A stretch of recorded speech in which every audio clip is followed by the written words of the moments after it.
Je ne sais plus rien faire, ma pauvre. Non, non, ça se voit que j'ai plus personne à manger. Je fais tout mal. J'ai mis de l'ail comme pour les poulets, mais ça ne va pas, ça. Elle commençait à cuire, j'ai dit, mais c'est pas l'ail qu'on met dans les pintades, c'est dans les poulets. Tant pis. C'était fait, je n'allais pas l'enlever.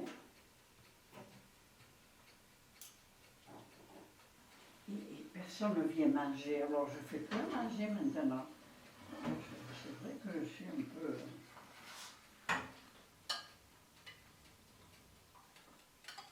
Ah, après j'amène les petits pois. Allez, hop, en piste pour le quadrille. Moi, j'ai pas trop faim. Tu vois, j'ai tout moulé.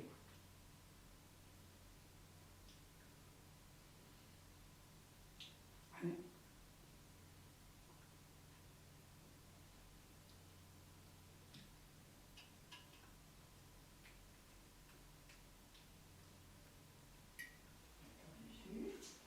Je vais mettre dessus.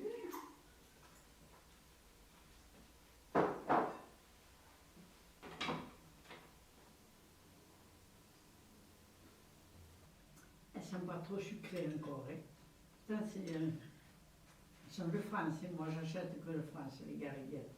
Mais elles sont acides. Hein.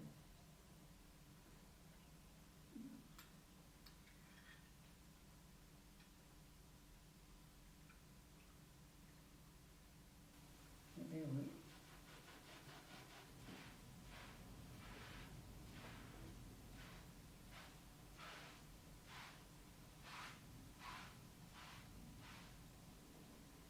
Des événements, la guerre, je ne veux pas trop en parler parce que ça me perturbe. Hein. Pourtant, j'étais petite, mais c'est des choses qu'on n'oublie pas. Tu sais que quand tu as 12 ans ou 10 ans, qu'on te dit, si tu dis qu'on cache des juifs, on nous fusille à tous. Ça te... Il y avait une chambre noire, une petite chambre, il y avait la porte, mais devant il y avait une armoire. Et quand on sentait que, parce qu'il fallait se méfier de tout le monde, hein, il y avait des Français qui dénonçaient. Hein. Et alors on les mettait, Freda avec sa maman, la pauvre c'était les Polonais. On les mettait là-dedans. Et quand on pensait que on avait des Italiens qui avaient une ferme, alors pendant la nuit, ils déménageaient chez les Italiens. Tu vois? Parce que des Français, il fallait s'en méfier. Il y en a qui dénonçaient. Hein. Il fallait savoir qu'il y avait une chambre là. Il y avait une porte, mais qui était faite de façon qu'on ne distinguait pas. Et devant, il y avait une armoire. Et là, quand on voyait le vent tourner, que les Allemands, on disait les Boches à l'époque, passaient, ils se mettaient dans cette chambre et enfermaient. Voilà. Ils pouvaient venir voir la maison, ils pouvaient aller au grenier, aïe, aïlo, avec les bottes. C'est pour ça que moi, tous les films qu'il y a de la guerre, je ne peux pas les voir. Ça me rappelle la peur. Quand maman nous a dit, si vous parlez, on nous fusille à tous. Je ne savais même pas à cet âge qu'est-ce que ça voulait dire fusiller. On n'avait pas de télé, on n'avait rien. Puis après, elle me l'a expliqué. Alors, on fermait sa gueule, hein, je te le dis.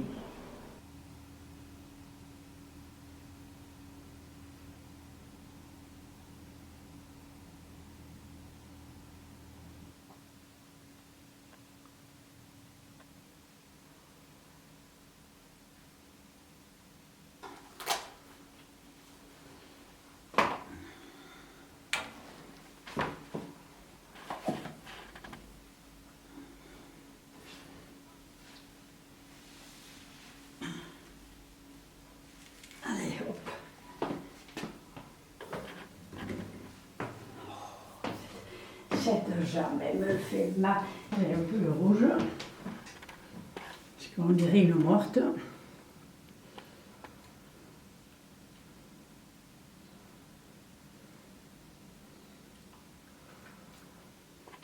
Et où j'ai foutu mes trucs, comme tu sais, par la boule.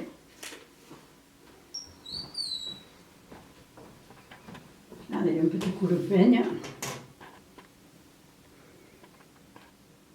Les cloches sonnaient, tout le monde était content et nous on pleurait.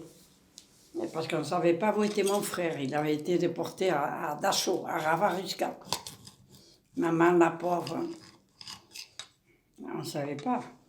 Un mois, il serait resté un mois. De plus, il était mort. Il faisait 50 et quelques kilos, il faisait 1,80 m. Nous l'a ramené sur une civière. C'est pour ça qu'il est resté 1 an à la campagne avec nous. On l'a soigné, Alphonse. Il y a eu la guerre et tout. Et quand même, je trouve que... Des fois, je me dis peut-être que la Sainte Vierge nous a protégés. Maman, elle y croyait, hein. Elle nous disait, on va faire une prière pour Alphonse. Je ne sais pas si je connais le Je vous salue Marie. On se mettait à genoux, on faisait la prière pour Alphonse. Quand on ne savait pas où il était, parce que des fois, il écrivait des lettres qui étaient toutes barrées au corrector. Parce que quand ils mettaient des choses qu'il ne fallait pas, c'était contrôlé. Quand ils étaient prisonniers. Oui. C'est comme ça. Peut-être qu'il y a mon Dieu. Peut-être qu'il y a la Sainte Vierge. Je ne sais pas. Des fois, je me pose des questions. Ou c'est la destinée.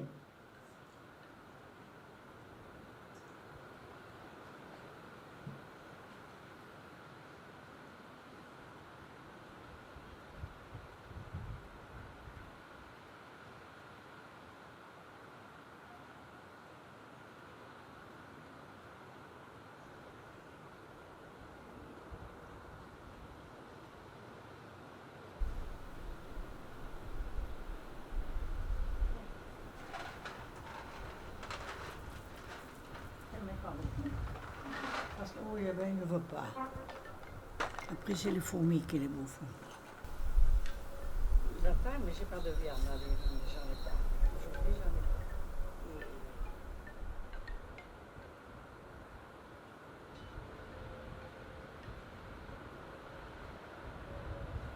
Tu sais, papa et maman, pour moi, c'était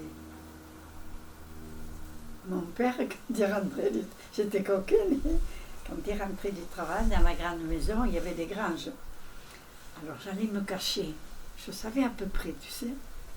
J'allais me cacher. Et puis le petit, papa, il disait, et où elle est la petite? Et où elle est? La pitchounette, où elle est? Où elle est? J'attendais. Et puis tout à coup, je lui sortais. Alors, tu sais, on ne se faisait pas de bises. Mais il me prenait dans ses bras, il me faisait sauter. Ah, c'était... Enfin, moi, c'est ces souvenirs de mes parents. C'était comme ça. Moi, mes parents, c'était les dieux.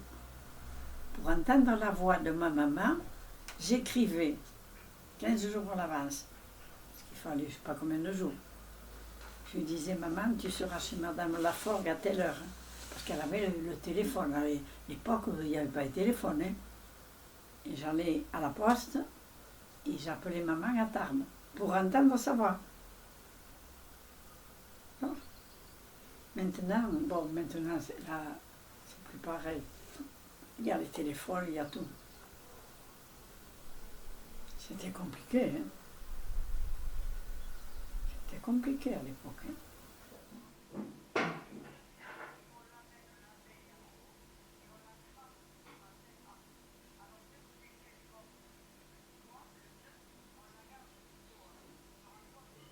Et parce qu'on lui fait une autopsie, tu m'as dit, non?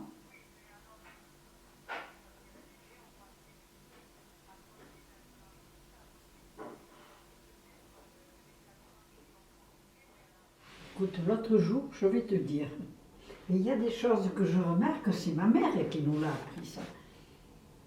J'étais à la librairie le dimanche, je vais chercher ma dépêche. Alors, il y a un monsieur, mais c'est la deuxième fois qu'on me le fait ça, une fois il y a longtemps, et moi j'ai cette habitude, parce que maman nous faisait dire merci, quand on passait devant quelqu'un, pardon, Si on tenait la porte, pardon, merci, ah, ça, attention, hein. Là, elle était à cheval sur les principes. Et je sortais de la librairie et tu sais, elle est dure la porte. Et il y a un monsieur qui arrivait, entre deux âges, tu vois. Et il m'a tenu la porte. Je lui ai dit, pardon monsieur, merci. Et puis il m'a dit, madame, c'est très rare d'entendre ça maintenant. J'étais surprise. Mais moi, je le fais machinalement, parce qu'on me l'a appris toute petite. Elle nous disait que mentir, c'était un gros péché. Ça, elle avait horreur du mensonge.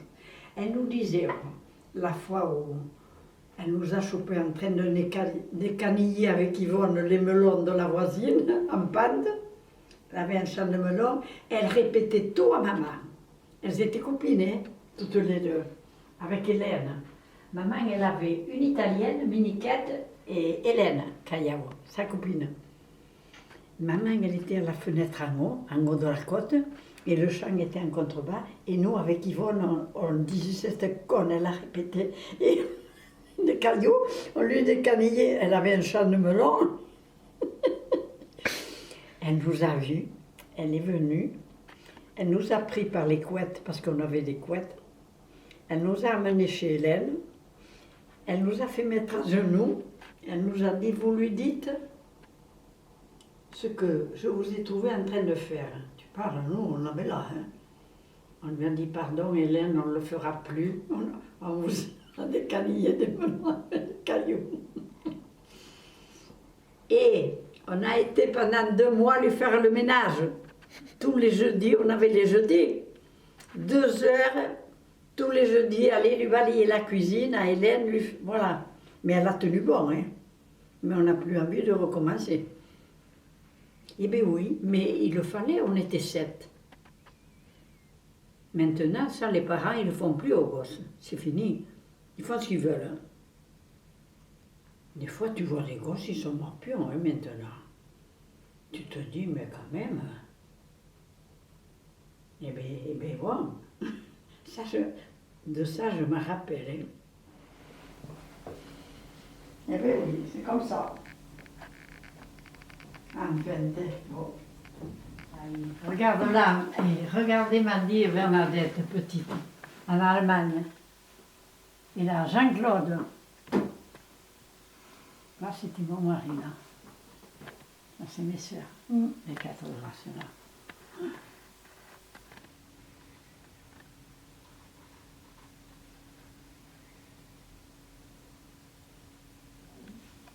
J'aimerais nettoyer la maison avant que je parte. Que ce soit net et clair. Avant que je parte au-delà, là, tu sais. Eh oui. Ah, ben on y va tous un jour. Et on y va le tous plus tard possible, on est d'accord. Le plus tard possible, mais j'ai l'âge maintenant.